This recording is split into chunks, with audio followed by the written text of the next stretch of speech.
Bueno, Roberto, yo quiero agradecerte muchísimo porque llegar a la cuarta jornada internacional de arbitraje y sostener en el tiempo, y vos lo haces con mucha energía, mucha fuerza, siempre trayendo que el arbitraje sea a nivel global. A mí me parece increíble porque por un lado, bueno, nosotros hoy estamos en esta virtualidad, pero al mismo tiempo, cuando hacíamos las jornadas presenciales, teníamos algo muy bueno que, José Carlos, te debes acordar de esas cenas tan buenas que teníamos cuando terminábamos las jornadas. Nos va a quedar esa parte, la próxima hacemos doble cena cuando sea presencial.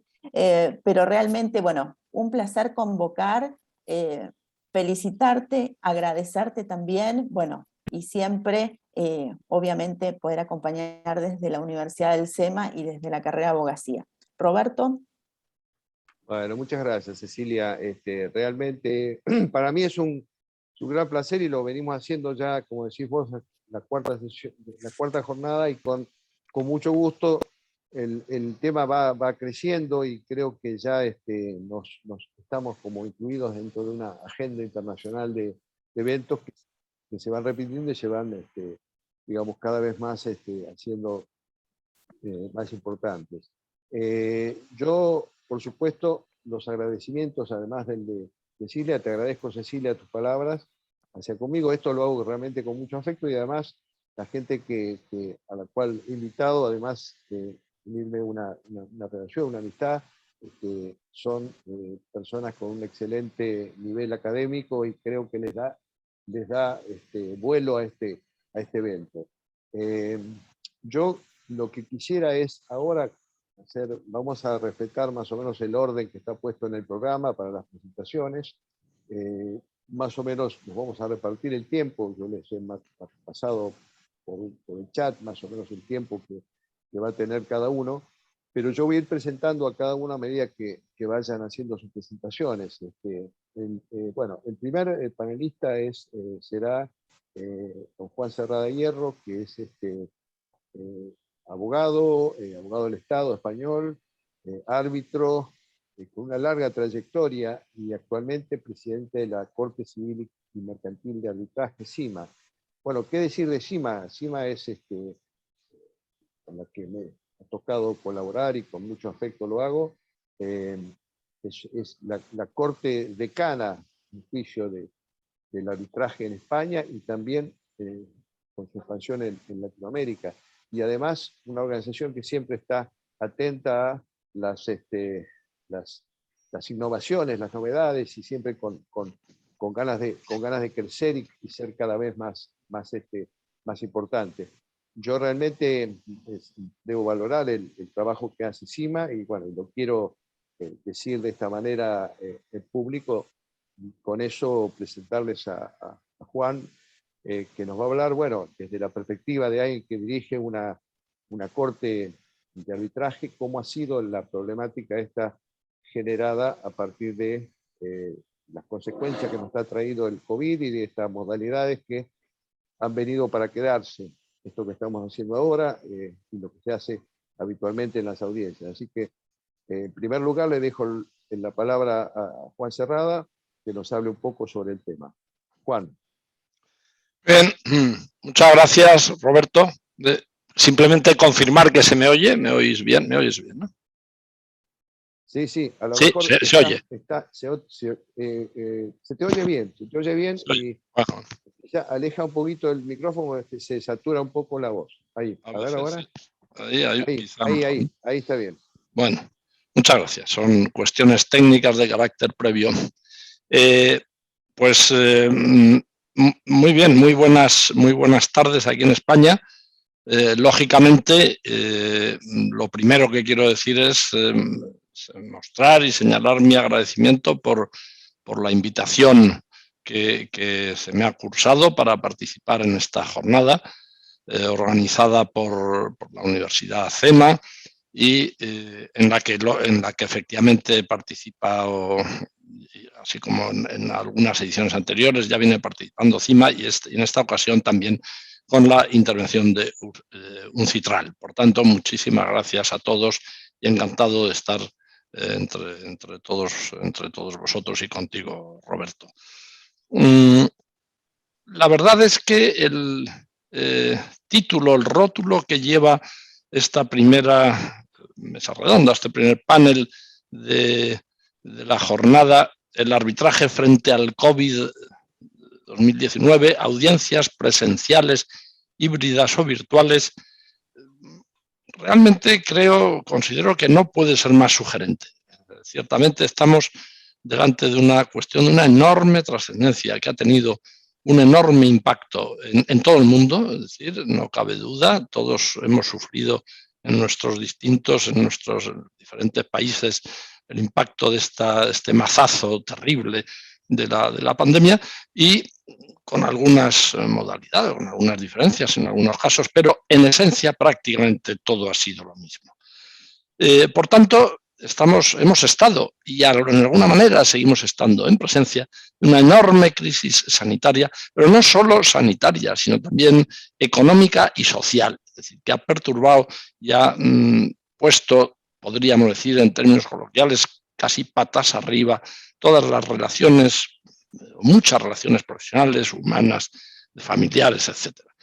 En relación con este tema, lo que no cabe duda es que veníamos de vivir en un mundo absolutamente interrelacionado, donde los viajes de trabajo, también de turismo, de placer, pues era algo común, y donde si viéramos las estadísticas de la IATA nos quedaríamos realmente sorprendidos. Es decir, por los miles o cientos, quizás miles o decenas de miles de vuelos a lo largo de todo el mundo durante todos los días. Y de pronto este ritmo de viajes que ya había tanto en las empresas como también, por supuesto, en el arbitraje, se ve perturbado y se ve, digamos, paralizado de golpe.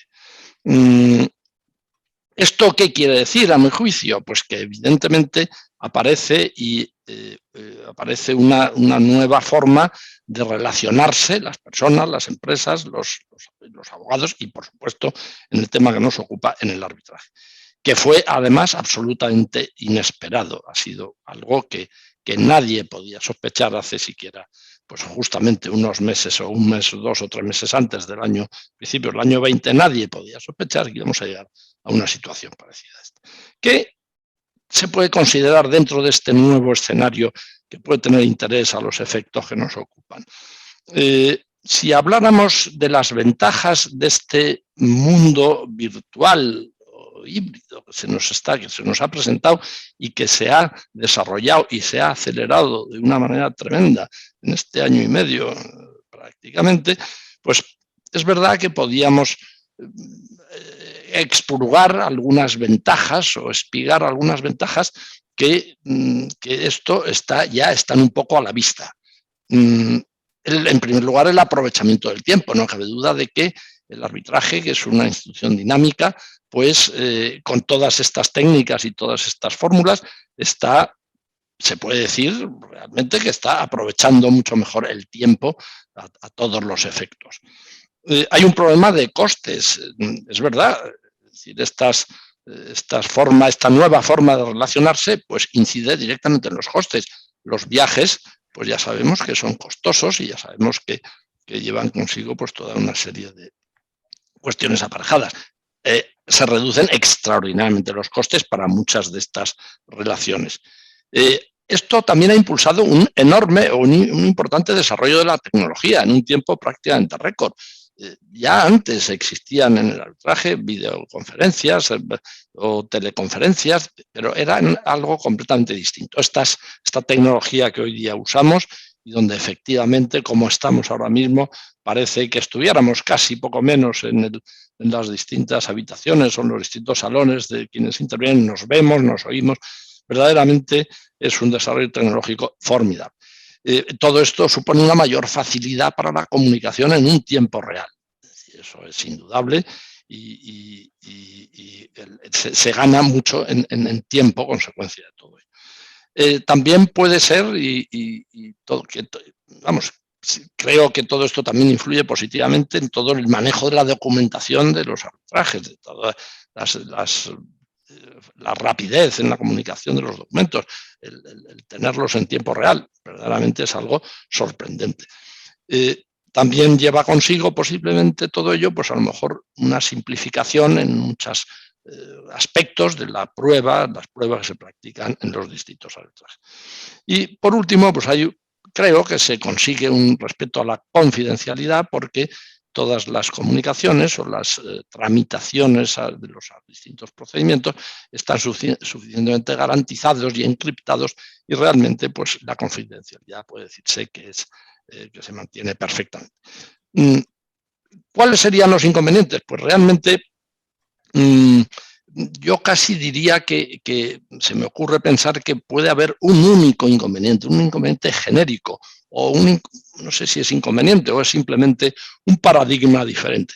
¿Qué es lo que ha pasado? Pues se ha perdido el contacto físico, se ha perdido la inmediatez de la relación humana y profesional, y todo eso afecta a los actores del arbitraje, a las partes, a los juzgados y también posiblemente a los tribunales arbitrales, que ahora van a deliberar en remoto o pueden deliberar en remoto. Y la pregunta sería, por tanto, ¿es bueno perder esta inmediatez? Pues verdaderamente no lo sé, yo creo que es un interrogante. El tiempo nos lo dirá. Este aspecto de la relación en materia de arbitraje tan directa entre las distintas partes que participan, se ha considerado, yo creo, siempre un activo precisamente del arbitraje, porque el arbitraje surge precisamente como contraposición a la actividad jurisdiccional, que es mucho más formalista, más rigorista, y entonces aporta en la solución de conflictos y controversias precisamente la inmediatez y también la flexibilidad, una extraordinaria flexibilidad. Por tanto, esta pregunta, como digo, sigue siendo, ¿todo esto puede llevar a plantear algún tipo de problema, de inconveniente al perder estos aspectos, estos factores?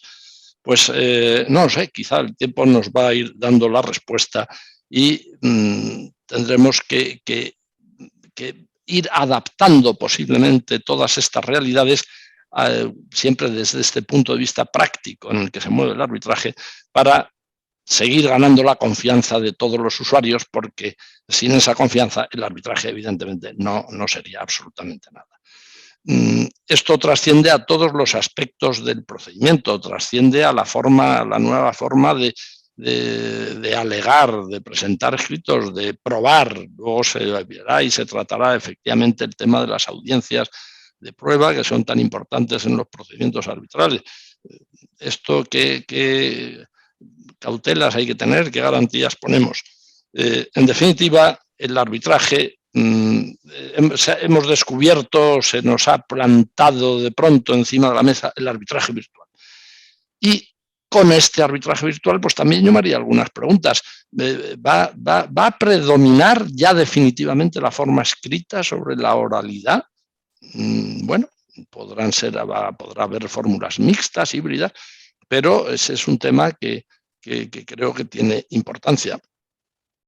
Esta nueva forma de actuar y estas nuevas técnicas van a favorecer y a simplificar verdaderamente el arbitraje. Bueno, pues ahí está la pregunta, se irá viendo. O por el contrario, a lo mejor también van a aparecer técnicas obstruccionistas que vemos a veces en los desarrollos de los arbitrajes, en sesiones interminables. A veces este nuevo medio va a ir en esa dirección, puede tomar otra dirección diferente, no lo sé. En definitiva, en fin, y muchas veces se ha hablado de la paranoia arbitral, cuando se abusa de los instrumentos y se ha abusado de los mecanismos que el arbitraje pone a disposición de las partes y de los abogados. En este campo o en esta nueva situación podremos incurrir, o se podrá incurrir también en algún tipo de estas cuestiones. No lo sé, son todo preguntas. La última pregunta quizás sería, esta reducción de costes parece que sí, que es evidente, pero bueno, habrá que ver si efectivamente llega a ser así de cara al usuario. O finalmente se puede obligar a las partes a celebrar siempre audiencias virtuales, o bajo qué condiciones. Todo esto, lo que digo, como digo, pues abre este nuevo marco que de pronto se planteó en España. Y no sé, Roberto, si tengo 3 minutos, 4 minutos más. Sí, unos 3, 4 minutos, perfecto. Ante este mazazo, como digo, verdaderamente insospechado, pues por centrarme un poco, yo creo que quizá pues, en otros países habrá habido experiencias parecidas, pero por centrarme en España, digo, pues efectivamente la cuestión arranca con un decreto del 14 de marzo de 2020, de un sábado 14 de marzo, donde además de declarar el estado de alarma, se contiene una disposición que verdaderamente era insólita y que yo creo que nunca he visto hasta ese momento, en virtud de la cual se establecía que quedaban suspendidos todos los términos y se interrumpían todos los plazos previstos en leyes, en todas las leyes procesales para todos los órdenes jurisdiccionales. Verdaderamente esto era un parón en la vida de las empresas, en la vida de los negocios y en la vida jurídica de todo un país. Se establecían algunas excepciones en materia de jurisdicción penal, donde efectivamente para temas muy urgentes de asistencia al detenido, etcétera, se permitía pues el poder, no operaba esta interrupción. En el tema, en el campo de los plazos administrativos de la administración, quedaron también suspendidos en los mismos términos todos los plazos para la tramitación de todos los procedimientos de las entidades del sector público y por tanto, la actividad administrativa quedaba también, con algunas excepciones, verdaderamente paralizada. Y luego, por último, se establecía que los plazos de prescripción y de caducidad de todas las acciones, de cualquier acción o derecho, quedaban suspendidos también igualmente durante el periodo de estado de alarma. Ante este panorama, las Cortes, yo creo, todas, hay que decirlo, casi pienso, todos los centros reaccionaron rápidamente y, en particular, y por centrarme, ya digo, en el ejemplo de CIMA, pues el mismo lunes 16 de marzo se dictaron unas instrucciones de tal manera que también se suspendían las comparecencias o las audiencias presenciales que estuvieran previstas, aunque se establecía la excepción de que pudieran realizarse por medio de conferencia telefónica, siempre que constara, que así lo acordara el tribunal y tuviera el acuerdo igualmente de las partes. Realmente, claro, el problema que se planteaba era el ver cómo se conjugaba esa imposibilidad física de reunirse y de trabajar. En fin, se establecía un nuevo sistema de trabajo dentro de las Cortes, que era el sistema de teletrabajo, con lo que suponía pues, el interés de las partes que necesitaban resolver sus asuntos y sus temas. No sabía cuánto iba a durar aquello, pero por otro lado, también es verdad que había limitaciones físicas y las partes tenían problemas, a lo mejor, para acceder a archivos, acceder a documentos y demás. Por tanto, se optó por esta fórmula un poco intermedia de suspensión de las comparecencias presenciales y en cambio, poder, si había acuerdo de las partes, hacerlo de forma telefónica o telemática. Las prácticas, las audiencias de prueba, que en principio, y como creo que luego se tratará este tema, lógicamente, hasta este momento siempre las audiencias de prueba eran presenciales por esencia, pues en aquel momento quedaban suspendidas porque era evidente que no podían llevarse a cabo. Luego esto se ha ido modificando y se han dictado en la Corte también normas para ver cómo se pueden, y ya es práctica habitual en muchos casos que se llevan a cabo audiencias virtuales de prueba. Y para terminar, y no quiero alargarme y consumir más tiempo del que me queda, aunque hay algunas otras cosas que sí me gustaría haber tratado, se establecieron dos normas también especiales, que era en todos aquellos arbitrajes en los que todavía no se encontraba, digamos, en la fase inicial de contestación a la solicitud de arbitraje, de valoración del convenio arbitral, de nombramiento de árbitros incluso, eso no quedó suspendido y se avanzó hasta donde era posible en todos esos casos. Y de la misma manera, en aquellos otros casos donde el laudo estuviera ya, el procedimiento estuviera terminado y estuviera ya en fase de dictado del laudo, pues también se permitió que el procedimiento continuara, que el árbitro en su casa o donde pudiera dictar el laudo y dar satisfacción de esa manera a las partes. Realmente esto da para mucho más de sí, pero estoy seguro que los siguientes ponentes nos van a ilustrar magníficamente en este problema, no sé si llamarle problema o no, de las audiencias virtuales. Muchas gracias. Bueno, muchas gracias, Juan. Yo cuando hice la presentación y hablábamos de esos agradecimientos, yo me olvidé de mencionar que estas jornadas siempre se organizan en combinación entre UCEMA y CIMA, ya son conocidas en el ambiente internacional como las jornadas UCEMA-CIMA. Pero bueno, era una pequeña aclaración que quería hacer. Bueno, nos va a hablar ahora José Carlos Fernández Rosas. Yo voy a hacer una pequeña semblanza del currículum de José Carlos, que es tan extenso que tendríamos para varias sesiones para leerlo, pero bueno, José Carlos es catedrático de Derecho Internacional Privado, tiene una amplísima experiencia y antecedentes, es director del Máster de Derecho de Negocios Internacionales de la Universidad Complutense de Madrid, es miembro del Instituto Truth International,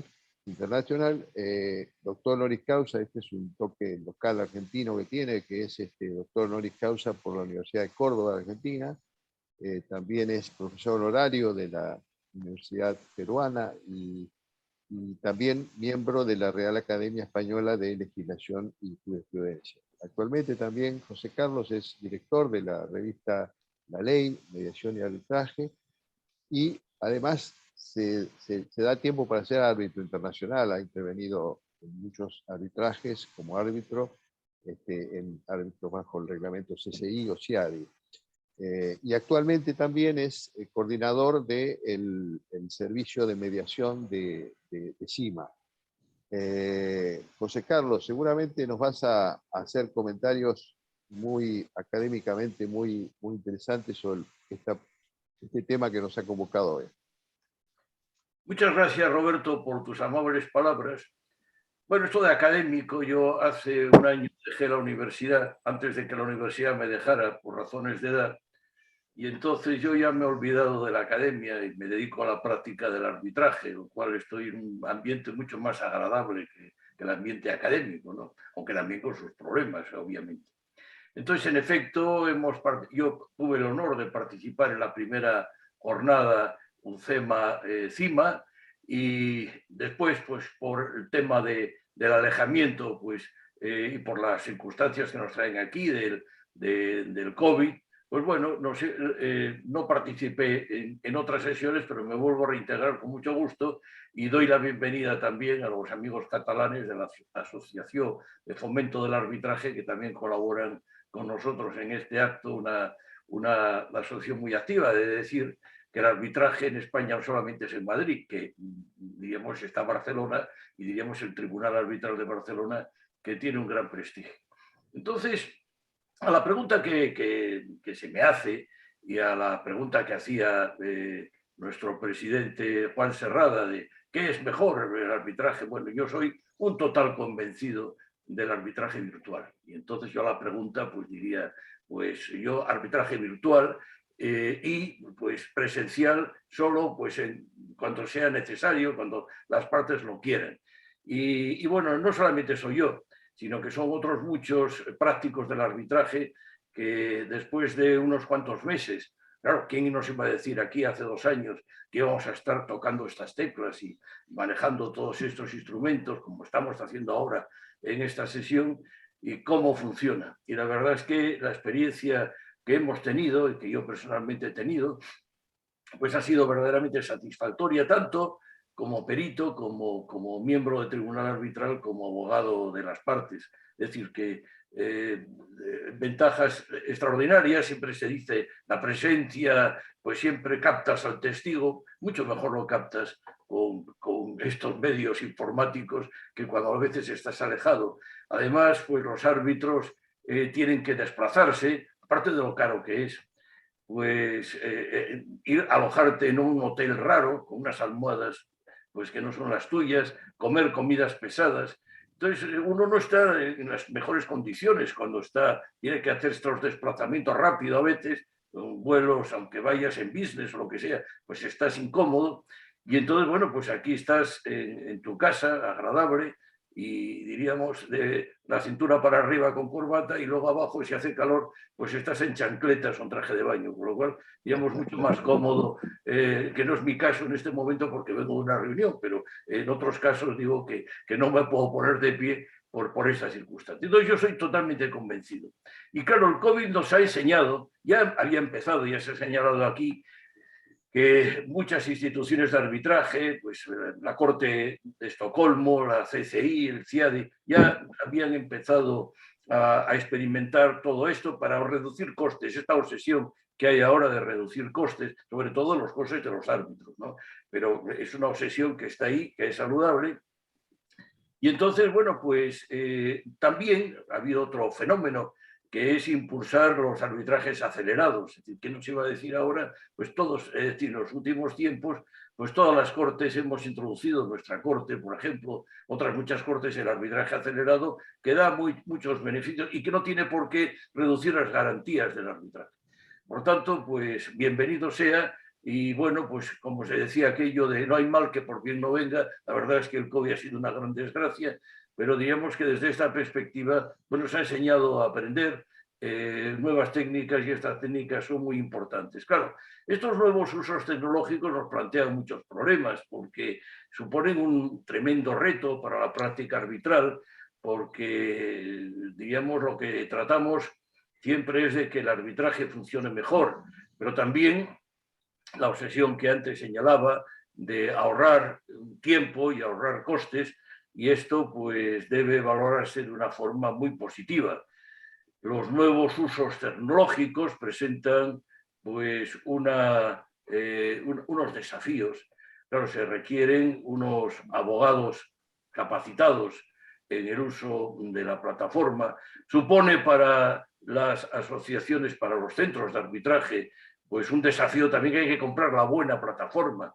Hoy día pues hay ofertas muy buenas, incluso ofertas que te dan un año gratis. Ayer estábamos comentando en el Centro Internacional de Arbitraje de Madrid pues la adquisición de una nueva plataforma y entonces pues con unas condiciones económicas muy buenas para que tú ensayes y que también obliga pues a hacer cambios sustanciales a la hora de regular el procedimiento de audiencia, pero sobre todo los gastos y el ahorro considerable. Bien, no voy a entrar aquí, pero es obvio que todas las cortes de arbitraje tienen que plantearse cuál es la mejor plataforma. Y bueno, pues hay muchas ofertas y yo no soy ahora el capacitado para hacer esta reflexión. Pero aparece una figura que no existía tradicionalmente en los procedimientos de arbitraje, que es, como se dice aquí en términos castizos, el técnico. Es decir, el técnico que es una persona que está asistiendo al tribunal arbitral, que está asistiendo a las personas que intervienen en el procedimiento arbitral, una persona que tiene, digamos, un papel muy relevante, que tiene además, pues como misión garantizar la confidencialidad. Entonces, la presencia de esta persona es muy importante. Y entonces, pues, corresponde a las partes designar conjuntamente pues, a esta persona que asegure, antes pues tenías los taquígrafos. Aquí hay una voz de fondo, que yo no sé si la podíamos suprimir, es decir, porque es, digamos, bastante molesta. Es decir, que son los problemas que tiene la técnica, como se dice ahora, ¿no? Entonces, pues, las partes tienen que buscar esta persona, las partes tienen que ponerse de acuerdo cómo grabar la audiencia. También asegurarse de que las partes no graben individualmente la audiencia, que hay una grabación única. También asegurarse de que las audiencias pues, estén transcritas pues, en el plazo habitual de las 24 horas o lo que se establezca para que las partes puedan, los abogados de las partes puedan hacer sus alegatos. Está el tema de los taquígrafos, cómo instaurar los taquígrafos dentro de las sesiones de las audiencias. Bueno, pues son nuevos retos a los cuales tenemos que responder. Y aquí yo me atrevo, pues con la pequeña experiencia que tengo, pues a algunas observaciones, algunas recomendaciones, ¿no? En primer lugar, pues que las pantallas no sean una, sino que sean varias. Una pantalla para las audiencias, otra para las comunicaciones internas. Disponer de una plataforma secundaria por si falla por alguna razón la plataforma, diríamos, primaria, y entonces pues asegurar a los que van a intervenir en el procedimiento de cómo utilizar esta plataforma secundaria en caso de que haya fallos.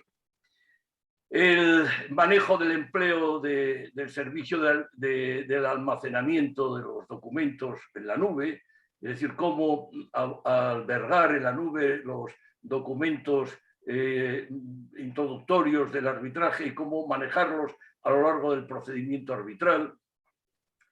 Establecer pues, sistemas seguros que impidan que el acceso de terceros pues, a los documentos, a las audiencias, que además las partes seleccionen un medio de comunicación interno, es decir, un sistema de mensajes, pues un texto pues, normalmente pues, por WhatsApp o pues, por otros motivos, pero también, y luego hay otro elemento, ¿no? Que las audiencias deben de reducirse. Antiguamente se hacían audiencias larguísimas que duraban 8 horas. Yo creo que ahora unas audiencias virtuales no pueden prolongarse más de 4 o 5 horas y entonces, pues, bueno, pues establecer descansos, muchos más descansos que los propios de las audiencias presenciales.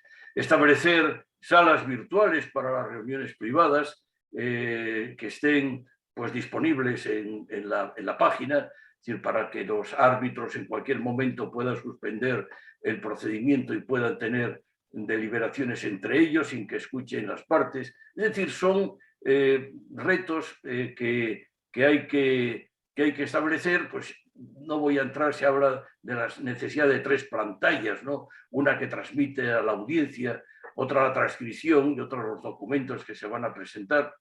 Pero hay más cosas. Por ejemplo, pues cuando se nombra un árbitro, se habla de que el árbitro debe ser independiente, debe ser imparcial, debe tener disponibilidad, aunque luego ni sea independiente ni sea imparcial, y desde luego los árbitros normalmente se nombran sin que tengan disponibilidad y así se prolongan los arbitrajes. Pero bueno, con independencia de esto, pues el árbitro tiene que ser experto en informática, no se puede poner lo mismo que se exige idiomas, se exigen unas cualidades de los árbitros, pues hoy día los árbitros tendrán que hacer cursos de adaptación a las nuevas tecnologías para poder, digamos, cumplir correctamente su misión.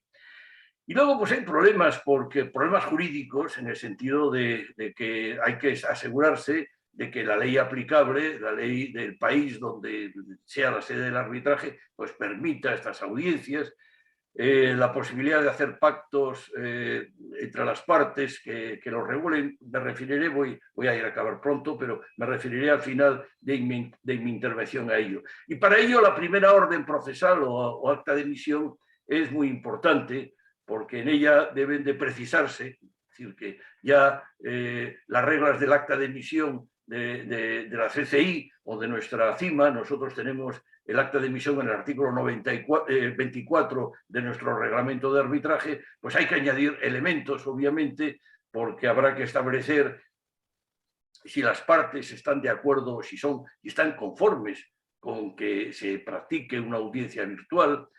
¿Qué pasa si una de las partes no está conforme? ¿Cómo resolver esta cuestión? O si las partes pues, no están conformes ninguna, pues vamos a la audiencia presencial. Pero claro, en el caso es aquí pues las cuestiones muchas veces de qué pasa si una parte no está de acuerdo con los términos del acta de emisión, debe firmar. Bueno, pues aquí este es un tema que hay que realizar. Luego, en cuanto a la realización de las audiencias, pues ¿quiénes van a estar presentes en la audiencia? Debe limitarse a los representantes de las partes, los abogados, los testigos, los miembros del tribunal, los taquígrafos y el equipo de apoyo logístico. Pero si una de las partes quiere añadir a otra persona, pues tendrá que acordarse que estén presentes, a lo mejor pues, los representantes de las partes propiamente dichos, o sea, las partes propiamente dichos. Y luego pues hay unas consideraciones prácticas adicionales. ¿Qué pasa si una de las partes pues, pierde la conexión? Lo cual es muy frecuente, ¿no?, durante la audiencia. Y entonces, pues si esto ocurre, debe de informarse rápidamente de esta circunstancia al resto de los asistentes, utilizando el sistema de mensajería acordado. Y entonces, pues esto hay que tenerlo muy presente. Y en la medida de lo posible, debe estar abierta la ventana del chat para que permitir que todos los participantes, incluidos los taquígrafos, intercambien comunicaciones no sensibles con todos los participantes en la audiencia. Y por tanto, bueno, pues lo que no habrá es una ventana de chat ex parte con el tribunal, ¿no? Es decir, que tú no puedes conectarte con el tribunal directamente. Las partes deben acordar antes de la audiencia el tiempo asignado para sus respectivas presentaciones, sus argumentos orales, el desarrollo de la prueba y luego, bueno, pues establecer el sistema de control horario. Claro, con el sistema informático es mucho más fácil que lo que ocurre con el sistema presencial. Y luego, pues, en fin, todas estas cuestiones. El problema, a mi juicio, fundamental es los testigos. ¿Qué pasa con los testigos? Y entonces, ¿cuál es la actitud que tiene que tener el tribunal arbitral respecto a la participación de la audiencia? El tema de cómo tienen que dirigirse a la Cámara, el tema de si tienen que expresarse en la lengua materna o no. Naturalmente, con estas plataformas, pues los usuarios o los presentes virtualmente pueden tocar la tecla que sale el idioma adecuada. Es decir, y luego está el tema de la credibilidad, que ese es un tema que apuntaba Juan, es decir, que esto quizá pues, sea uno de los elementos más endebles, la credibilidad de los testigos, si puede haber algún elemento para orientarles en el interrogatorio, es decir, de alguna manera controlarlos. Por eso es muy importante establecer un sistema de cámaras donde se permita observar el lenguaje corporal del testigo y bueno, pues la posibilidad de que pueda ser adiestrado por una de las partes. En ese sentido, pues el centro de arbitraje, yo no es por hacer publicidad de la CIMA, que tiene un sistema de cámaras muy bien instalado, pero por lo menos para que se vea todo el contexto, la sala y, digamos, el contexto en el que se mueve el testigo. Luego hay unas cuestiones de pura formalidad. No se deben de perder las formas. Hoy día ya hay códigos de conducta que han elaborado instituciones de arbitraje y algunos despachos de abogados, en el sentido de que, bueno, pues el testigo no tiene por qué ir disfrazado sino de montañero, sino que puede ir pues vestido con corbata, etcétera. Es decir, que esto pues no deben de perderse las formas. Y entonces, pues también hay que adaptar esto del trato equitativo, es decir, el respeto de los principios de audiencia, de contradicción, de igualdad. Pues claro, aquí el tema es que hay que adaptar estos principios que suelen ser comunes. Nosotros en España los tenemos en el artículo 24 de nuestra ley de arbitraje. Y entonces, pues que en la audiencia virtual las partes tengan la posibilidad de ejercer sus derechos con toda igualdad, ¿no? Y entonces, bueno, en orden a la existencia, pues hay que prever la lista de los testigos antes de la audiencia, registrar la audiencia, la asistencia electrónica o tecnológica de todos los participantes. Se recomienda que el árbitro presidente organice y registre un coloquio con las partes para confirmar, antes de que comience la audiencia, cuáles son las personas a las que se permite asistir, qué testigos son los que van a prestar declaración, etc. Y luego, pues, me gustaría decir, ya para concluir, que también esto va a afectarnos desde el punto de vista de la impugnación de los laudos arbitrales. En el sentido de que, primero, como decía, en la orden preliminar o en otro documento, incluso, pues a veces en el propio convenio arbitral, en el sentido de que hay muchas instituciones que tienen una redacción de convenios arbitrales muy largas, pues establezca el ámbito de la videoconferencia. Ya digo que en el propio convenio arbitral o en la orden procesal primera, y cerciorarse, antes lo dije, que en la ley de la sede permita esta posibilidad, cómo debe de llevarse la audiencia arbitral, y entonces, y también firmar, ahora que estamos tanto con estas cláusulas de exoneración, pues lo mismo que decimos, las partes se comprometen a no impugnar el laudo arbitral, bueno, pues las partes se comprometen a no impugnar el laudo arbitral sobre la base de que la sentencia se realizó de una manera virtual. Y en fin, para concluir, al fin de reducir al mínimo cualquier riesgo de anulación del laudo arbitral, en ciertas jurisdicciones en las que las audiencias virtuales pueden ser consideradas como constitutivas de una violación de las garantías procesales, pues reitero la necesidad de que las partes firmen un acuerdo donde se renuncie a esta posibilidad. Es decir, que son cuestiones nuevas, como hemos visto, que se plantearán tanto en el inicio del procedimiento arbitral, desde el propio convenio arbitral, como de la fase previa, la fase temprana, como a lo largo de las actuaciones arbitrales, como en la fase de anulación de los laudos. Esto es lo que, en mi opinión modesta, ha traído de esta, y tendremos pues los próximos meses y años miles, centenares de artículos desarrollando estas técnicas que están aquí para quedarse. Muchísimas gracias. Muchas gracias, José Carlos. Excelente las observaciones que has hecho sobre las modificaciones que están ocurriendo y las que se vienen. Bueno, yo voy a darle ahora paso a la exposición de Marianela Ventura, que es la secretaria general del Centro de Arbitraje de la Cámara de Comercio de Lima, desde hace unos años. Y bueno, quiero decirles que también es una profesional con muchísima experiencia en el tema. Está formada, cursó estudios en la Universidad degli Studi di Pavia, en Italia. También hizo estudios de magíster sobre arbitraje y derecho comercial internacional por la Universidad de Estocolmo, y bueno, trabajó en Italia y tiene una gran experiencia en materia de arbitraje. Trabajó en el estudio Carlelutti, Legale Associato y Simos, que son firmas internacionales. Después también estuvo como abogada distante en la firma Wilson Straw de Londres.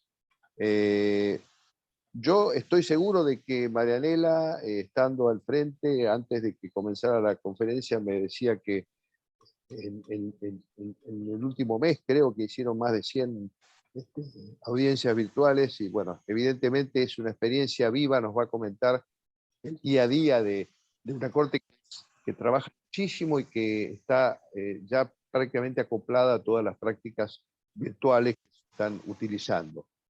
Marianela, escuchamos tus comentarios que seguramente van a ser muy interesantes. Bueno, muchas gracias, Roberto. Buenos días a todos. Igualmente también agradecer la invitación de la Universidad del SEMA, de CIMA, y por supuesto a ti por convocarme, por invitarme a participar en este evento. Yo, bueno, se me ha pedido un poco compartir la experiencia, las lecciones aprendidas que hemos tenido, digamos, a nivel institucional sobre este proceso de transformación digital que ha sido, que ya les comentaré, o sea, que se ha tenido que terminar de perfeccionar a raíz del COVID, ¿no? De la pandemia. He preparado una presentación, voy a compartir pantallas, si estoy habilitada. Veamos, ¿la ven? Sí, sí. Perfecto. Entonces, vamos a ver, ponerlo así. Igual voy a ir comentando, pero para que queden aunque sean las ideas principales, ¿no? Bueno, obviamente, ¿no? La tecnología tiene que servir, es este conjunto de conocimientos y técnicas que fundamentalmente tiene que servir para responder a las necesidades de los usuarios, debería ser parte de un proceso natural. Y bueno, pues vaya que el COVID-19 nos presentó a los usuarios de nuestro centro de arbitraje muchísimas necesidades que tuvieron que ser atendidas por la tecnología, ¿no? En el caso de Perú, digamos, el gobierno dispuso el inicio del estado de emergencia un 15 de marzo, tuvimos primero, digamos, unas cuarentenas por 15 días, luego esto se fue ampliando y estuvimos así hasta el 30 de junio, una situación de no poder salir de casa, de limitaciones extremas, digamos. En el centro de arbitraje esto tuvo gran impacto. Nosotros tenemos 850 casos en giro. De estos 850 casos, aproximadamente la mitad son con una entidad estatal. En Perú hay toda una normativa peculiar por la cual en los casos de contratación pública obligatoriamente se tienen que resolver mediante arbitraje. Es por eso que tenemos mucho también arbitraje en donde una de las partes es una entidad del Estado. Y también los privados, pero mucho también las partes del Estado no estaban absolutamente preparados, no tenían toda su información en expedientes digitales, ni mucho menos, y estaban en una situación, alegaban, digamos, indefensión, ¿no? si los arbitrajes seguían. Entonces, el consejo, el centro tuvo que tomar la decisión de tener que suspender todos los procesos, en tanto que medianamente nosotros a nivel interno terminábamos de organizarnos en un proceso de transformación digital que ya había comenzado, pero que obviamente pues a raíz de esta necesidad ya tuvimos que terminar de implementar, y también esto al mismo tiempo iba también permitiendo que nuestros usuarios también se vayan organizando poco a poco, ¿no? Y también con el tiempo fueron liberando, el gobierno permitía algunas salidas puntuales, entonces todo, digamos, se fue viabilizando y de la mano, ¿no? Entonces, claro, los usuarios tenían necesidades de poder acceder a la información de sus expedientes que antes estaban en físico, tenían que seguir presentando nuevas solicitudes de arbitraje también en ese periodo, porque también en tema de contrataciones con el Estado, la parte demandante siempre tiene un plazo de caducidad para presentar su solicitud de arbitraje que no tuvo suspensión. Entonces necesitaban poder presentando solicitudes de arbitraje. Bueno, todo lo que conlleva, ¿no? El arbitraje, pago de tasas, la notificación de escritos, por supuesto de las audiencias, que será en lo que me enfocaré en esta presentación. Entonces teníamos que ver un poco qué íbamos a hacer para poder dar respuesta a estas necesidades. Todo esto a un nivel institucional y de transformación digital, como les comento, hemos individuado que hay 4 pilares, ¿no? de adecuación tecnológica que se han tenido que ir trabajando conjuntamente, ¿no? Un pilar tecnológico, un pilar formativo, un pilar normativo y un pilar de comunicación comunicativa. En cuanto al pilar tecnológico, esto significa contar con las herramientas. Entonces, nosotros en la institución contamos con una mesa de partes virtual. A través de esta mesa de partes virtual, los usuarios pueden presentar sus solicitudes de arbitraje, completan los datos, pueden cargar sus archivos y pueden hacer el pago también todo online. Esto ya existía desde antes. Lo cierto es que antes de la pandemia se había utilizado en 5 oportunidades. Si bien era algo que nosotros en el centro promovíamos, los usuarios no tenían mayor interés en utilizarlo, estaban muy acostumbrados a presentar su solicitud en físico. es costumbre, creo yo, el motivo principal por el cual no accedían a ello. Costumbre, un poco tal vez de desconocimiento, pero bueno, lo cierto es que actualmente todas las solicitudes se presentan a través de la mesa de parte virtual, recibimos alrededor de 70 solicitudes de arbitraje al mes, esto funciona muy bien, y bueno, pues es algo que ya, creo que ha quedado totalmente ya establecido, ¿no? Luego, también, cuando ingresan las solicitudes, se les asigna un número, se les asigna un secretario arbitral, y a las partes se les da unos códigos de acceso a nuestra plataforma de arbitraje online de AOL. Entonces, los árbitros, por un lado, obviamente el secretario arbitral, el centro, y las partes tienen acceso a lo que es el arbitraje, a lo que es el expediente virtual. Pueden ver todas las comunicaciones, los escritos, absolutamente todo. Las audiencias virtuales que se graban también luego quedan grabadas, también están en este sistema, en esta plataforma.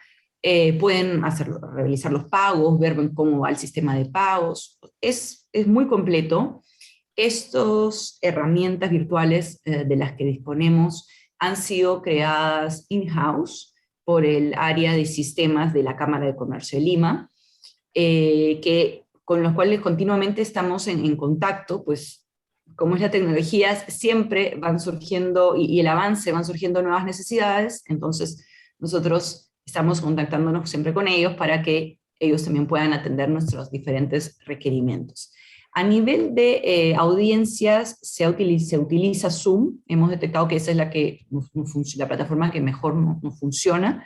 Y bueno, esto obviamente ha ido de la mano con también un proceso, y aquí entra también el pilar formativo para nuestros usuarios. Obviamente hemos tenido que organizar talleres, webinars, para capacitar, bueno, primero obviamente a nuestros secretarios arbitrales, que son los que están realmente en primera línea, pues son los que tienen directamente contacto con los usuarios, con las partes y con los árbitros, y también hemos hecho estos webinars para nuestros usuarios, para todas las preguntas que pudieran tener al respecto. Todo esto debe estar respaldado por lo que llamamos un pilar normativo, que también muy bien comentaba José Carlos anteriormente en su presentación. Digamos, tiene que haber un marco normativo que, si es que no lo prevé, por lo menos permita la utilización de medios virtuales en el arbitraje, las audiencias. Bueno, hemos visto también que a nivel internacional muchas instituciones han modificado sus reglamentos, han emitido nuevos reglamentos o han hecho algunas modificaciones. Nosotros teníamos un reglamento del 2017 muy moderno que permitía absolutamente el uso de medios virtuales en la tramitación de los expedientes, por lo cual no ha sido necesario. Lo que sí se hizo se emitió una nota práctica en abril del 2020, en donde de alguna forma se exhortaba a nuestros tribunales a emplear los medios virtuales, ¿no? Y se explicaba cómo se podía hacer esto. Y un pilar comunicativo. Hemos estado personalmente y mi equipo contacto continuo con los usuarios para explicar, para apoyar, ¿no? Creo que ha sido una época esta del COVID en donde realmente todos hemos estado en diferentes niveles, ¿no? Frente a dificultades.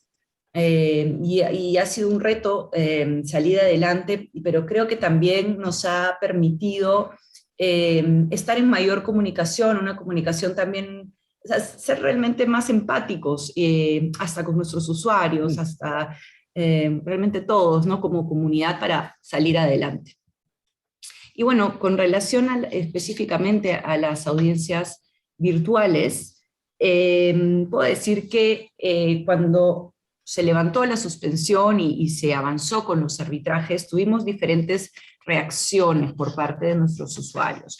Tuvimos quienes estuvieron de acuerdo, pero no sabían cómo emplear cómo entrar al Zoom, cómo realizar las audiencias virtuales.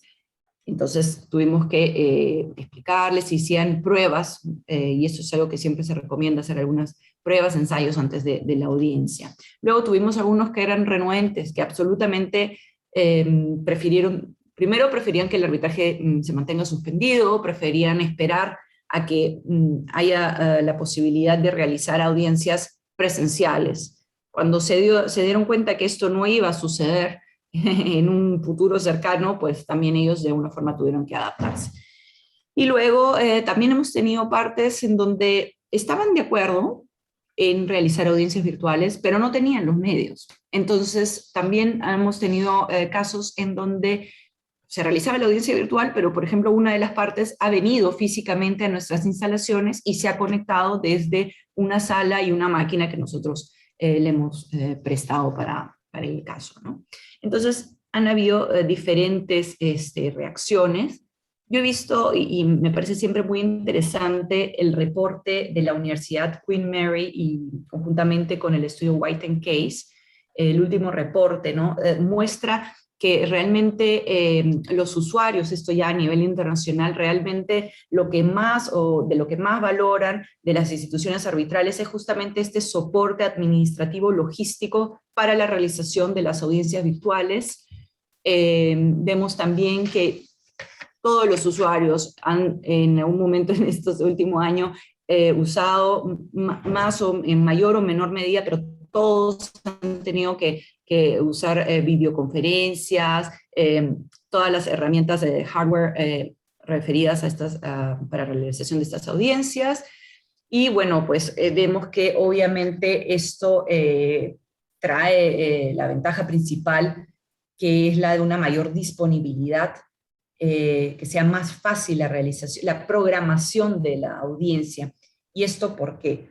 Obviamente porque si antes los árbitros debían desplazarse a diferentes lados, a diferentes países, a diferentes lados dentro de la misma ciudad, y entonces había que calcular también el tiempo de desplazamiento, ahora ya no. Ahora es muy sencillo, se pueden conectar rápidamente y entonces tienen un mayor rango de horas disponibles para realizar audiencias. De hecho, en el centro de arbitraje, como comentabas, Roberto, nuestras audiencias se han duplicado. Nosotros antes realizábamos alrededor de 50 audiencias presenciales y ahora son siempre alrededor de 100.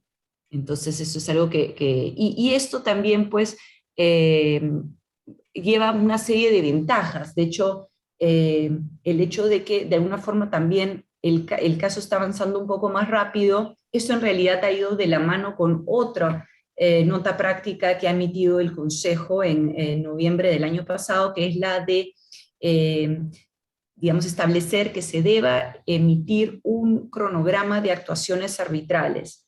Es decir, ahora las partes de los arbitrajes administrados por nosotros, desde el comienzo del caso, ya tienen una hoja de ruta en donde ya saben claramente cuándo va a ser, con las fechas en las que tiene que presentar los escritos, cuándo se realizará la audiencia y cuándo se tendrán el laudo. Obviamente esto no está escrito en piedra, puede modificarse ante determinadas circunstancias que sucedan a lo largo del arbitraje, pero eso es lo que en la gran mayoría de casos sucede, ¿no? Entonces, ayuda también a todos a organizarse mejor, teniendo ya claramente las fechas de lo que va a ser el arbitraje. Y esto hemos visto que ha reducido significativamente la durada de los arbitrajes a nuestro cargo. Obviamente las audiencias virtuales, si bien presentan ventajas, también presentan desventajas, también presentan retos. Hay problemas, por ejemplo, pueden haber problemas de conexión.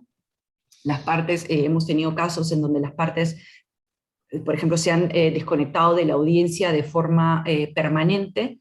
Entonces, en esos casos, después de que se haya podido contactar y se ha verificado que efectivamente la parte tenía un problema de conexión, algunos casos han tenido que reprogramar. Pueden haber también riesgo de contaminación de testimonios orales o riesgo de que hayan informes técnicos que sean de alguna forma dirigidos. En estos casos, por ejemplo, hemos tenido un caso en donde el tribunal, que también siempre estaba en contacto con la Secretaría Arbitral, la Secretaría Arbitral le hizo notar al tribunal que el testigo estuvo mirando muchísimo su celular, entonces tuvo que advertirlo, y en ese caso, bueno, hizo un llamado de atención y bajo percibimiento de no considerar esa prueba. Bueno, obviamente también digamos, pueden suceder muchas cosas. Para esto es fundamental, como también comentaba José Carlos, que todo esté previamente bien establecido en la primera orden procesal o en una orden procesal con las reglas, un protocolo específico para la audiencia, para prever y que las reglas estén claras, diferentes supuestos y qué va a pasar y qué va a suceder, y todos estén preparados para ello. Pero lo cierto es que también pueden suceder imprevistos, que no estén previstos en el protocolo, y ahí es donde también entra en juego, muy importante, obviamente, el tribunal y lo que disponga, y con un asistente o un secretario arbitral muy activo, muy pendiente de todo lo que está sucediendo, que lo pueda apoyar, ¿no? Y bueno, y lo que también hemos escuchado en general es que los abogados de alguna forma ven disminuida su capacidad de persuasión. Entonces, obviamente, para ellos también es un reto tener que comunicar, transmitir sus argumentos teniendo una pantalla de por medio, ¿no? Entonces han tenido que afinar eso, pero vemos que definitivamente supone un reto, ¿no? Y también hay retos, obviamente, en lo que es la organización de las audiencias. O sea, esto ya es por el lado, por ejemplo, para nosotros también mucho de la institución, tenemos que garantizar la privacidad y confidencialidad de los datos, se generan claves de acceso para cada una de las audiencias, se solicita a las partes que previamente comuniquen quiénes van a ser las personas que van a participar en las audiencias, se tiene que verificar la identidad de ellos, todos deben estar con la pantalla prendida, verificar que no hay nadie en la sala. Se crean también salas privadas para la deliberación del tribunal, salas de espera, se graban obviamente las sesiones, lo usual es que ya no existan actas escritas, sino el video de la sesión que, como les comentaba, queda colgada en nuestra plataforma. La posibilidad de compartir documentos, en fin, realmente hay muchas cosas en las que nos hemos ido sofisticatizando, no sé cuál es el término, hemos ido aprendiendo y tenemos lecciones aprendidas al respecto constantemente, pero cada vez, digamos, en los escenarios ya más bajo control. Protocolos, ese es un ejemplo de unos protocolos, todo muy, muy detallado. Y lo que quería comentar también, y lo que he visto, lo que yo creo un poco, es que sí vamos a seguir con audiencias virtuales, pero entiendo que los usuarios siguen considerando que para las audiencias sustantivas es mejor adaptar o realizar audiencias presenciales, por lo cual en futuro imagino que haya un sistema híbrido. Determinadas audiencias podrán ser virtuales y otras creo que seguirán siendo presenciales. Obviamente tendremos que estar desde el lado nuestro, desde el que yo les hablo, siempre pendiente para dar el mejor servicio, la correcta administración, pendiente de todos los avances tecnológicos y muy importante el protocolo o de reglas previas para que todo esté claro, para que todos se sientan cómodos también y puedan realizar las audiencias de forma más eficaz posible. Un poco eso es todo lo que quería compartir con ustedes y bueno, luego quedo a disposición para cualquier pregunta que el público pueda tener. Muchísimas gracias, Marianela. Realmente hemos escuchado con mucha atención porque es la experiencia viva de alguien que está en la trinchera y en la trinchera importante con más de 100 audiencias por mes. Yo creo que es la mejor manera de perfeccionar el sistema, es en base a la práctica, que es ir corrigiendo los errores e ir perfeccionándolo. Yo creo que es muy interesante y seguramente habrá muchas cortes de arbitraje que van a imitar el ejemplo de ustedes, tanto en el manejo de la forma de las audiencias como en las plataformas y todo eso. Así que bueno, te agradecemos mucho tu intervención y por supuesto después va a haber oportunidad de que le puedan hacer alguna pregunta al respecto. Bueno, voy a presentar ahora a Rafael Carlos del Rosal Carmona. Él es director en el International Center of Dispute Resolution, la ICDR de Nueva York. Es una entidad que coordina los arbitrajes internacionales de AAA de Estados Unidos. Rafael, ahora, bueno, él es español de origen, pero ahora en este momento nos está hablando desde Nueva York. Bueno, a pesar de su juventud, tiene un currículum bastante importante. Es graduado en leyes en la Universidad Comillas de España, pero además tiene un máster en la Universidad de Nueva York sobre licenciado en Administración de Empresas. Yo creo que es bien interesante lo que nos va a hablar hoy Rafael, porque nos va a hablar de un aspecto muy puntual de todo esto, que es lo que tiene que ver con la ciberseguridad. Todos sabemos de que la tecnología genera muchos amigos, pero también genera muchos enemigos, ¿no es cierto? Entonces hay quienes atentan o se proponen atentar contra uno de los pilares del arbitraje, que es la confidencialidad, y bueno, él nos va a hablar sobre todo de los temas relacionados con la ciberseguridad en materia de arbitraje. Rafael. Perfecto, no, muchas gracias Roberto por esa amable introducción y bueno, tomo un minuto de su tiempo también para agradecerles a todos los que se han conectado hoy a este webinar, a mis copanelistas por sus excelentes ponencias y por supuesto a los organizadores y a ti Roberto por la invitación. Es un placer ser parte de este panel. Como ha mencionado Roberto, yo les voy a hablar hoy de la ciberseguridad de los arbitrajes internacionales, lo cual no es un tema que se genere a raíz de la pandemia, ya existía de antes, pero es verdad que la pandemia ha puesto de manifiesto su importancia, ya que, bueno, como ha mencionado, por ejemplo, Marianela, yo creo que la pandemia nos ha empujado mucho más a usar medios digitales, sea para transmitir documentos, presentar escritos o para usar esta nueva realidad de las audiencias virtuales. Y podríamos pensar que a lo mejor conforme salimos de la pandemia, el tema de la ciberseguridad puede volver a no ser tan relevante. Y yo lo que les quiero decir hoy es que nada más lejos de la realidad. El tema de la ciberseguridad va a seguir siendo relevante, no importa si volvemos a una realidad de audiencias presenciales o si se mantiene la popularidad de las audiencias virtuales.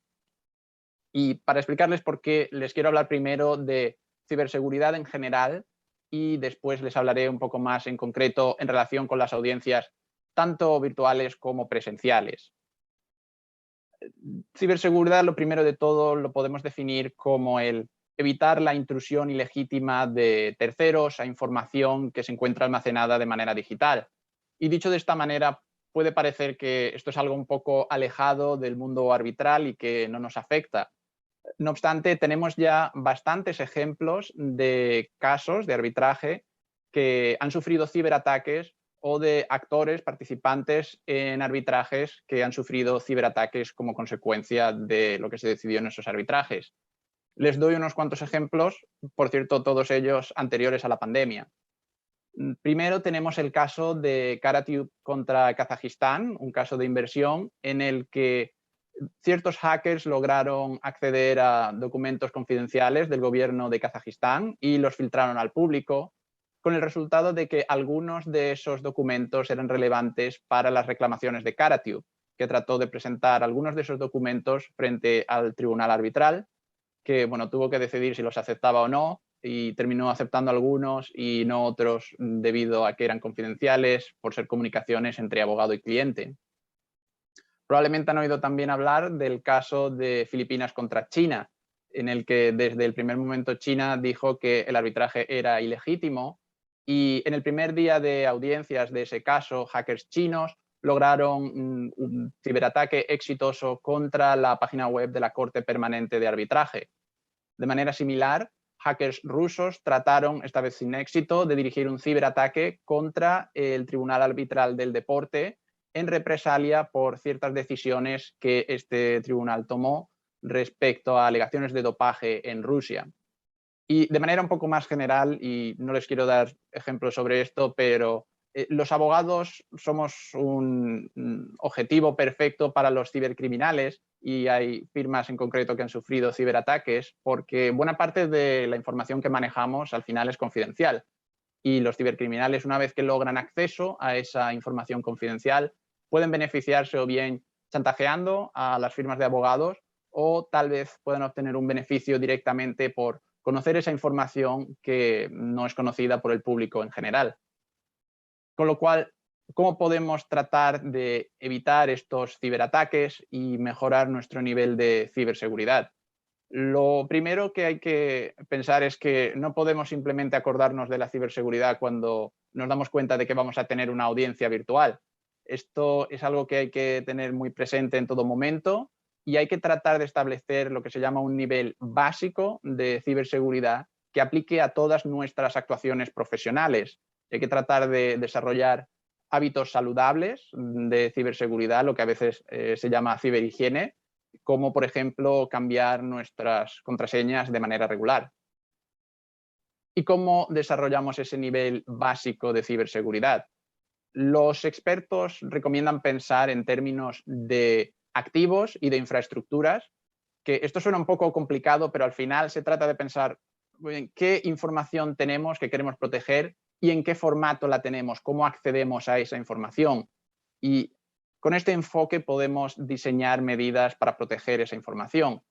Por ejemplo, yo creo que todos tendremos un ordenador portátil en el que tenemos información confidencial sobre casos. Una posible medida para proteger esa información es establecer una autenticación en 2 pasos. Es decir, no solo hay que introducir una contraseña para acceder a ese portátil, sino que puede haber una contraseña secundaria a la que se accede a través de nuestro teléfono móvil.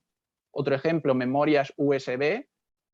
Siempre recomendamos que estén encriptadas, y de hecho, bueno, yo les diré que desde la Asociación Americana de Arbitraje nuestros ordenadores no reconocen siquiera una memoria USB que no esté encriptada, porque queremos asegurarnos que cualquier información que vaya a salir de esos ordenadores va a estar segura. Como pueden ver de estos ejemplos, esto no se trata únicamente de una cuestión de técnicos, sino es algo que nos afecta a todos los abogados, no solo a los técnicos de informática. Y por ello hay que tratar de hacer un esfuerzo a nivel organizacional, yo diría, para educar a todos los empleados y todos los abogados. En ese sentido, les puedo decir nuevamente el ejemplo de la AAA.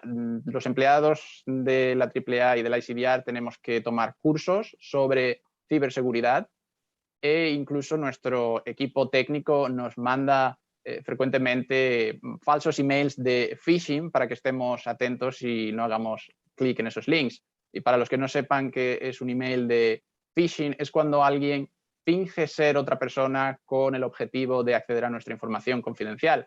El ejemplo típico es alguien que finge ser su banco y le dice: su cuenta ha sido cancelada, tiene que hacer clic aquí inmediatamente.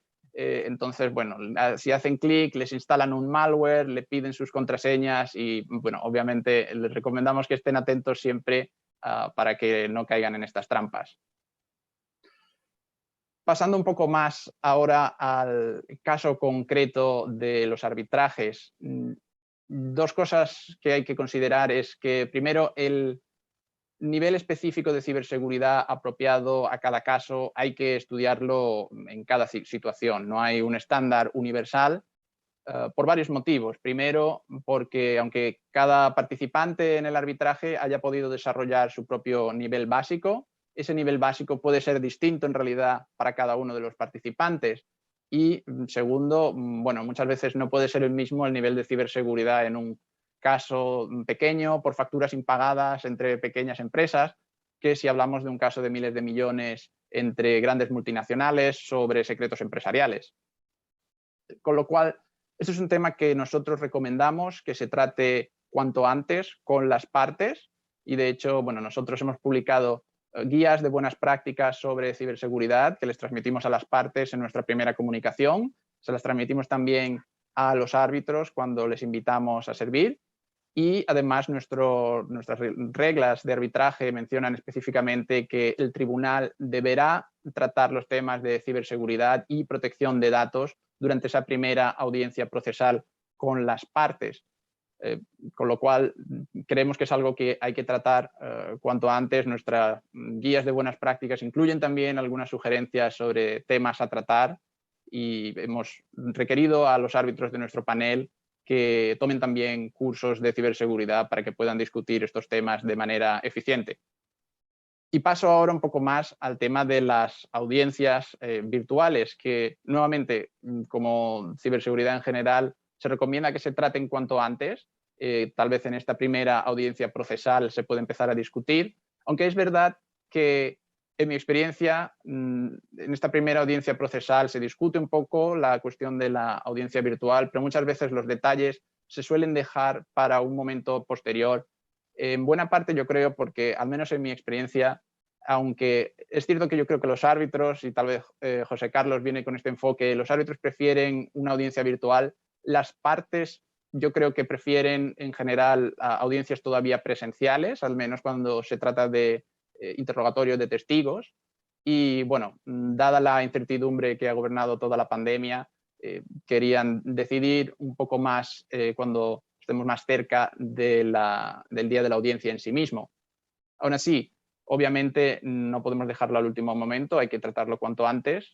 Nosotros hicimos un esfuerzo por publicar también unas guías sobre cuestiones a considerar para las audiencias virtuales. Incluso publicamos una orden y protocolo modelos sobre qué es lo que, cuando el árbitro, una vez que recibe comentarios de las partes, dicta esa orden procesal sobre la audiencia virtual, qué es lo que hay que incluir ahí, incluidas algunas cuestiones sobre ciberseguridad. En ese sentido, si pensamos, como hemos mencionado antes, en términos de activos e infraestructura, al final el activo, en este caso, la mayor parte del tiempo va a ser la audiencia en sí mismo, mientras que la infraestructura será la plataforma que vayamos a usar. Y aquí, bueno, este es el primer punto a considerar, ¿verdad? Y José Carlos también ha mencionado las instituciones arbitrales, aunque por supuesto estamos encantadas de hacer de anfitrionas para estas audiencias virtuales. No tenemos, yo diría en general, nuestro propio software que podamos ofrecer para la videoconferencia, con lo cual las partes tendrán que pensar si están cómodas con Zoom o con Webex o Teams, por mencionar unas cuantas, y tendrán que revisar también los términos y condiciones aplicables para cada uno de los proveedores. Nosotros, como Marianela también, por defecto usamos Zoom. Creemos que con las actualizaciones que se han realizado y con la configuración adecuada, Zoom ofrece un nivel de ciberseguridad apropiado en general. Y bueno, nosotros esta plataforma además la estábamos estudiando ya con anterioridad a la pandemia para tratar de conectar nuestras oficinas por videoconferencia. Con lo cual les daré algunos comentarios sobre cuestiones de ciberseguridad en Zoom, aunque creo que se pueden aplicar muchas veces a otras plataformas. Y algunos de ellos son obvios, ¿no? Pero bueno, el primero, Zoom asigna un número identificador a cada reunión o a cada audiencia, y ese número puede ser o bien generado automáticamente o puede ser el número personal permanente del usuario que genera la audiencia. Obviamente recomendamos que se use siempre un número aleatorio, ya que bueno, si se intercepta el número personal de quien genera la audiencia, terceros pueden tener mucho más fácil acceder a esa audiencia.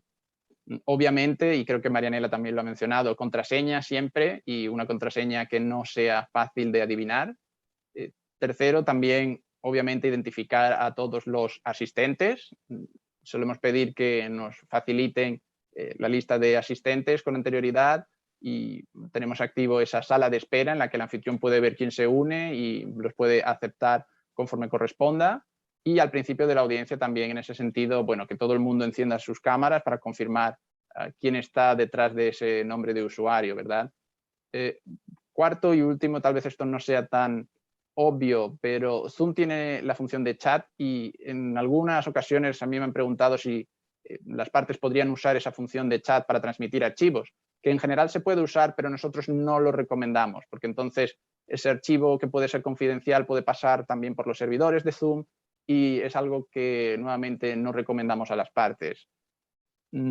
Dicho esto, he mencionado que la mayor parte del tiempo el activo es la audiencia en sí mismo, pero a veces puede estar la segunda parte de la grabación en sí de la audiencia, y también hay que tener en cuenta dónde se va a almacenar eso. Nosotros, por defecto, como solemos usar Zoom, grabamos la audiencia en la nube de Zoom y les informamos a las partes por confirmar que estén de acuerdo con ello, que no tengan ninguna objeción. Y para descargarse esa grabación les facilitamos un enlace, siempre con contraseña también, y la grabación se borrará al cabo de los 21 días. Es decir, tampoco queremos que esté la grabación en la nube de manera indefinida. Luego, también en relación con las grabaciones, y como creo que se ha mencionado la legislación aplicable sobre si se puede tener una audiencia virtual, un ejemplo respecto en particular a las grabaciones. En Estados Unidos hay cierta legislación sobre protección de datos, en particular sobre datos médicos y sanitarios, que de hecho nos prohíbe, como resultado de esta protección de esos datos sanitarios, la grabación de audiencias en los que se vayan a tratar estos temas. Con lo cual nosotros hemos tenido que tener una licencia de Zoom separada en la que no hay posibilidad alguna de activar la posibilidad de grabar la audiencia. Y luego, bueno, también, por supuesto, establecer quién va a grabar la audiencia, que si es una audiencia en la que somos nosotros los anfitriones, pues lo grabaremos nosotros. Nos aseguramos que nadie más pueda grabarla. Y dicho esto, les paso también, como les quería hablar, un poco sobre las audiencias en persona y cómo, aunque en las audiencias presenciales obviamente no vamos a tener este problema de ver quién entra o sale de la sala, porque bueno, vamos a tener una puerta física y no vamos a tener ese problema. No nos podemos olvidar tampoco de, no sé si llamarlo necesariamente ciberseguridad, pero más en general la seguridad de la información. Y les doy unos cuantos ejemplos. Los documentos en copia física, no podemos simplemente abandonarlos allí en esa sala de conferencias que puede ser en un hotel y son documentos confidenciales. Incluso si queremos deshacernos de ellos, no los arrojemos simplemente a la basura o a la papelera, sino que vamos a tratar de usar una trituradora de papel para que si alguien de repente mira en esa papelera no vaya a encontrar esos documentos confidenciales. Si, como les digo, por ejemplo, la sala de audiencias es en un hotel y van a estar trabajando desde la sala del hotel, tal vez se tengan que conectar a el internet público del hotel. En ese caso, recomendamos siempre también el uso de un VPN, en inglés, una red virtual privada, porque, bueno, en accesos a internet que son públicos, que no tienen además ninguna contraseña, puede resultar mucho más fácil a terceros acceder a nuestros ordenadores. Incluso, les daré otro ejemplo, si tienen que viajar al lugar de la audiencia, en el que va a tener lugar la audiencia en persona, y bueno, los abogados sabemos que siempre estamos todos muy ocupados y tienen que trabajarse desde el avión o desde el aeropuerto. Hay que tener cuidado incluso con nuestro alrededor, porque bueno, puede haber lo que en inglés se llama los shoulder surfer, es decir, esta persona que está al lado suya y le mira un poco por encima, a ver en qué está trabajando este tipo que está al lado mío. Y hay que tener cuidado con eso. Esto les puede resultar un poco exagerado, pero yo y unos compañeros también de la ICDR tenemos, por ejemplo, un filtro que se adhiere a la pantalla del ordenador, de manera que cuando se mira directamente a la pantalla o uno está trabajando se ve perfectamente, pero de lado no se puede ver la pantalla correctamente. Con lo cual, creo que hay una serie de cosas también relacionadas, como les digo, sea ciberseguridad, sea seguridad de la información en general, que afectan a las audiencias también en persona. Por lo tanto, nuevamente, la conclusión, la ciberseguridad, no importa si volveremos a audiencias presenciales o seguimos con audiencias virtuales, va a ser un tema que va a seguir siendo relevante y que tenemos que tener muy en cuenta. Y bueno, con ello termino mi presentación y quedo a la espera de preguntas si hay alguna. Gracias.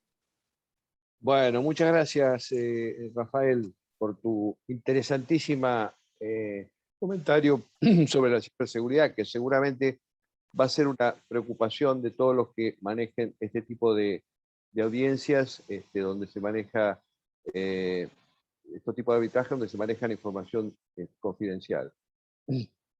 Bueno, el primer panel ya ha terminado. Nosotros hemos dividido este evento en 2 paneles. Uno que comenzaría ahora. Yo lo que le diría... Roberto, perdón.